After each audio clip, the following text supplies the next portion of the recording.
미래를 보는 창, JTB.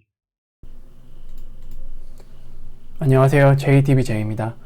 5월 FOMC를 앞두고 있죠. 그래서 5월 FOMC 그리고 그 외에 추가적으로 다뤄볼 만한 내용들 다 묶어서 좀 정리를 해드리려는 시간을 갖도록 하겠습니다.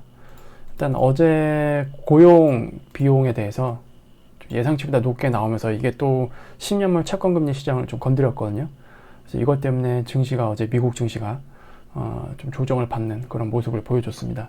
그런데 지금 오늘 중요한 데이터들도 많이 발표하고 FOMC도 나오고 어떻게 보면 굉장히 좀 중요한 날입니다. 일단 ADP 비농 고용지표 같은 경우에는 금요일날 정부 공식 발표가 나오긴 할 테지만 그 결과가 달랐던 적이 굉장히 많았기 때문에 시장에서 이거를 막 신뢰하는 편은 아니거든요. 그래서 오늘 지표 중에서는 여러분들이 ISM 제조업 관련된 요 지표를 보시면 되고 추가적으로 잡 오프닝 이렇게 보시면 될 것 같습니다. 이게 FOMC 전에 발표될 것 같긴 합니다. 그래서 이것 때문에 FOMC 전에도 미국 시장에서 조금 등락폭이 있을 수는 있습니다. 하지만 그래도 가장 중요한 건 FOMC죠. 그래서 이번 FOMC에서는 중요한 거는 금리 이야기보다도 QT 축소 방안 이걸 어떻게 할 건지, 뒤에서도 제가 다시 한번 말씀을 드리겠지만 이번에는 QT 축소안이랑 같이 보셔야 될 게 정부 채권 발행 계획이에요. 이거를 같이 묶어서 보셔야 됩니다. 왜냐하면 유동성과 관련된 내용이기 때문에 상호 보완이 되는지가 가장 중요합니다. 그리고 FNC만 놓고 보자라고 한다면 금리에 대한 부분은 좋은 이야기가 나올 수 없는 상황이니까 그거는 차치하더라도 기자회견 때 과연 파월이 우리가 알고 있는 수준보다 매파적인 발언을 추가적으로 더 하는지 그거를 보셔야 될 것 같아요. 그래서 일단 체크 포인트만 이렇게 정리를 해보면 QT 축소 세부 내용 요거랑 미정부의 채권 발행 계획이랑 같이 묶어서 세트로 보셔야 된다. 이번에 미정부에서 단기 채권 발행을 좀 줄일 수도 있긴 하거든요. 근데 그 공백을 QT 축소 요거를 잘 조정을 하면서 연준 쪽에서 메꿔줘야 됩니다. 유동성 측면 관점에서. 그게 되는지 안 되는지, 물론 저는 될 거라고 저는 생각을 해요. 지금 파월이랑 옐런 장관이랑 계속 세부안을 조율하면서 해오고 있는 것 같거든요. 그래서 일단 그 내용을 보시면 될 것 같고, 그게 만약에 잘 돼서 나온다 그러면 이거는 시장의 호재죠, 이런 거는. 그리고 기자회견에서 우리가 알고 있는 매파적 수준보다 한 발 더 나아가는지 안 나가는지 그거만 보시면 될 것 같아요. 그래서 이번 FOMC는 여러 가지 볼 거 없이 굉장히 좀 심플합니다.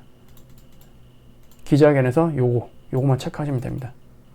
요거는 어차피 내용 나오는 거 보고 확인을 하면 되니까요. 그리고 지금 현재 상황을 보면은 일단 6월 FOMC 때까지는 금리가 동결될 가능성이 높게 나오고 있고, 이거는 다 이미 알고 있는 거죠. 이제 중요한 거는 9월 달이에요. 9월 달 과연 첫 번째 인하를 할 것인지, 아직까지는 절반이에요. 이게 여기가 다 인하거든요. 근데 지금 동결이 54.7%, 거의 비등비등하다라고 보시면 될 것 같은데, 요거는 아마 5월 2주차인가요? 그때 발표하는 4월 CPI 거기서 이 수치가 바뀔 가능성이 있습니다. 이거는 그때 확인해봐야 되는 상황이고요.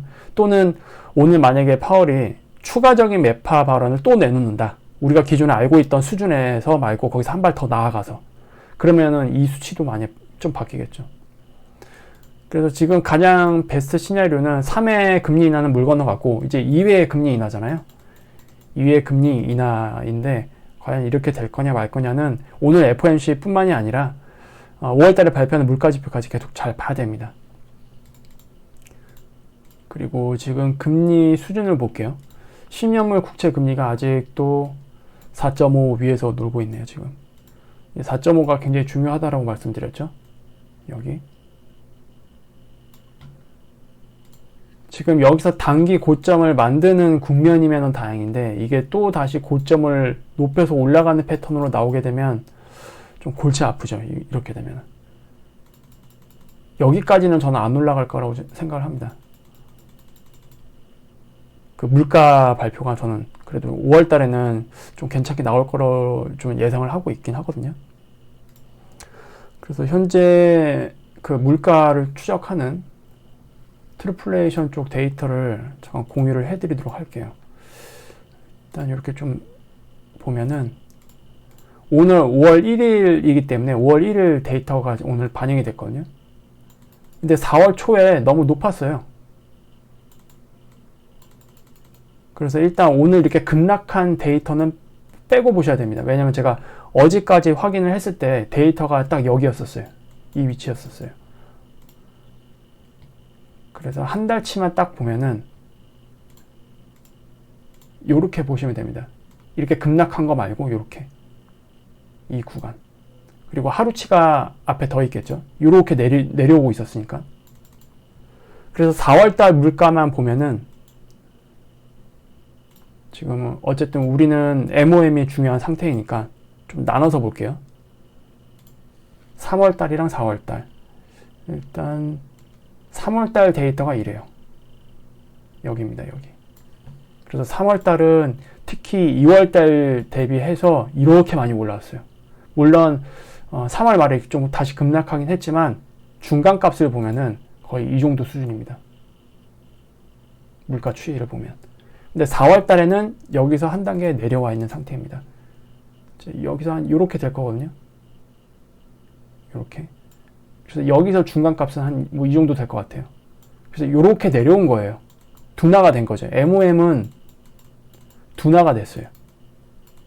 그래서 우리가 5월달 CPI가 어떻게 나올 거냐, 이거를 물론 뚜껑을 열어봐야 알긴 하겠지만 이 데이터로 추론을 해보면 일단 MOM에 대해서는 둔화가 됐다. 이렇게 내려왔다. 그리고 지금 여기 또 나오고 있지만 YOY 기준, 이거는 CPI 물가 항목이 아닙니다. 참고로 YOY 기준으로 오늘 급락한 거 빼고 어제 것까지 하면 대략적으로 한 2.5% 정도 나왔거든요. 2.5에서 2.7. 그래서 여기서 이렇게 내려온 거기 때문에, 그래서 CPI가 3.5는 넘지 않을 가능성을 일단 높게 보고 있습니다. 4월달 발표할 때. 그리고 지금 클리브랜드 연은에서 추정하고 있는 거를 또 보여드릴게요. 클리브랜드 쪽에서는 지금 YOY 기준으로는 4월달 CPI가 3.5를 예상을 하고 있습니다. 헤드라인이. 그리고 코어는 좀 높네요. 3.65. 그리고 MOM 기준으로는 생각보다 높아요. 0.4를 보여주고 있습니다. 헤드라인이. MOM 기준으로. 코어는 그래도 괜찮습니다. 0.3이니까. 근데 이게 조금 더 밑으로 내려가야 될 것 같긴 한데, 일단 트루플레이션에서 보여지고 있는 수치는 저는 0.4까지는 아닐 거라고 저는 생각을 하거든요. 반올림에서 그래도 0.3 정도는 되지 않을까. 일단 이 영역대에서 이 영역대 한 단계 내려왔기 때문에 중간값이.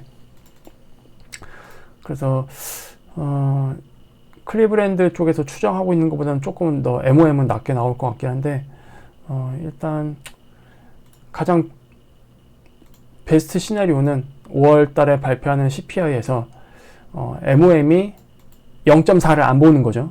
0.3 수준으로 나오고, 그 다음에 헤드라인도 3.5보다 낮게 나오는 거. 이게 지금 베스트 시나리오입니다. 이렇게 나올 걸로 일단 저는 기대를 하면서 시장을 볼 예정이에요.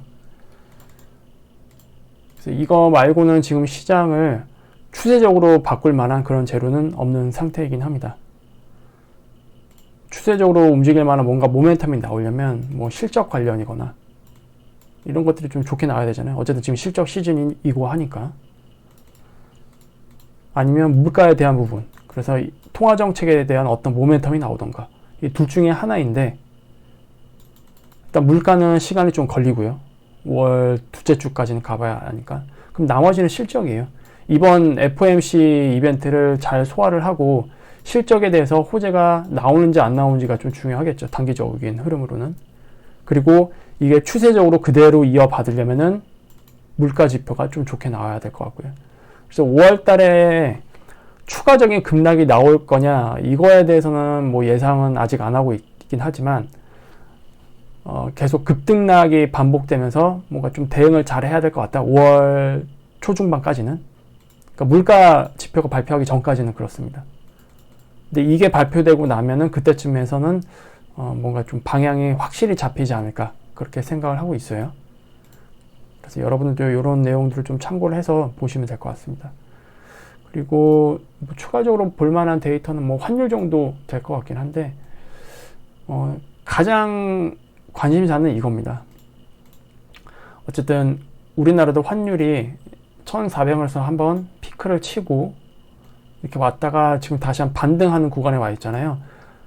우리나라 증시가 잘 가기 위해서는 갔다가 이렇게 쌍봉으로 무너지는 흐름이 나와야 됩니다.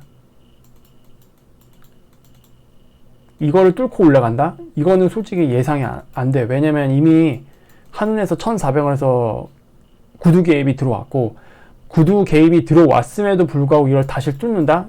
이렇게 되면은 아마 뭔가 조치를 취할 가능성이 높거든요.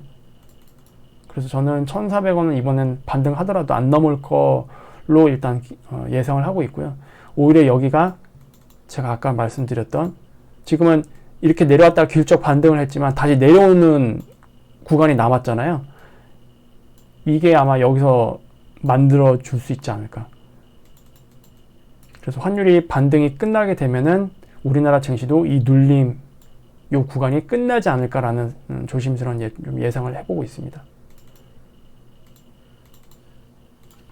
그래서 저번에 금요일에는 뭐 멤버십 분들한테는 미리 말씀드렸죠. 증시가 올라오게 되면은 이건 한 번에 돌파할 수 없으니까 다시 물량을 줄여야 된다라고 말씀을 드렸는데 아마 잘 대응하셨을 거예요. 그래서 지금은 잘 대응을 하신 분들은 현금이 또 많이 확보가 되어 있을 거 아니에요. 이제 그런 것들을 가지고 또 다시 어떻게 다시 한번 분할 매수를 해볼까, 이런 관점으로 시장을 보시면 될 것 같아요. 그래서 오늘은 이렇게 마무리하도록 하겠습니다. 다음에 더 좋은 영상으로 찾아뵙도록 할게요. 감사합니다.